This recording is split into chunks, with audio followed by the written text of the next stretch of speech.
So hi மக்களே இப்போ எங்கே இருக்கும் பார்த்தீங்கன்னா கொடைக்கானல் லேக்கில் இருக்கும். ஸோ அந்த வீடியோ வந்து பார்த்தீங்கன்னா கொடைக்கானல் பார்ட் 2 வீடியோ. அதேமாரி இப்போ எங்கே போக போகிறோம்னு பார்த்தீங்கன்னா மன்னங்குளூர் போக போகிறோம். கொடைக்கானலேருந்து லேக்லேருந்து இப்போ 35 கிலோமீட்டர் 1 மணி நேரம் ட்ராவலு. ஸோ அங்கே பார்த்தீங்கன்னா வியூ பாயிண்ட்லாம் தரமாக இருக்கும். நான் ஆல்ரெடி போன வாட்டி போயிருக்கேன். ஸோ வீடியோ எடுக்கலாம்னு சொல்லிட்டு இந்த வாட்டி போகிறோம். ஸோ நான் அங்கே போயிட்டு நான் உங்களுக்கு வீடியோவில் போடுறேன். எப்படி இருக்குன்னு மறக்காமல் கமெண்ட் பண்ணுங்கள். Bye guys. கடையை பார்த்தீங்கன்னா ஸ்பாட்டுக்கு வந்தாச்சு, மன்னங்குளூர் வந்தாச்சு. வந்து இப்போ ஒரு 10 நிமிஷம் ஆச்சு. ஒரு ஆளுக்கு பார்த்தீங்கன்னா 20 ரூபா சார்ஜ் பண்ணுறாங்க. போன வாட்டி ஆனால் வேறு சைடு விட்டுருந்தாங்க. இந்த சைடு பார்த்தீங்கன்னா ஒரு மாதிரி ஏறி வந்தோம், அதில் மூச்சு வாங்கிருச்சு. இப்போ பார்த்தீங்கன்னா உங்களுக்கு நான் அந்த வியூ காட்டுறேன். சூப்பராக இருக்கும் பாருங்கள், நான் காட்டுறேன். இதுதான் பார்த்தீங்கன்னா வியூ தரமாக இருக்கும்.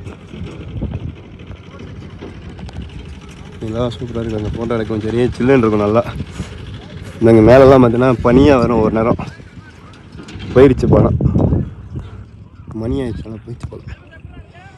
நல்லாயிருக்கும். எல்லாருமே வந்தீங்கன்னா ஃபேமிலியாகவே வருவாங்க. சூப்பராக. நெக்ஸ்ட் டைம் வந்தீங்கன்னா நீங்கள் இங்கே வந்து பாருங்கள், விசிட் பண்ணி பாருங்கள். ஒரு தரமான ஒரு பிளேஸ் பார்த்தீங்கன்னா இந்த குதிரை சவாரிலாம் இருக்கும், ஹார்ஸ் ரைட்லாம் இருக்கும். ஆனால் ரேட்டு எவ்வளோ தெரில, 200 ரூபா கிட்ட இருக்கும். ஸோ இந்த இடத்துக்கு வந்திருக்கீங்கன்னா திடீர்னு மறக்காமல் கமெண்ட் பண்ணுங்கள்.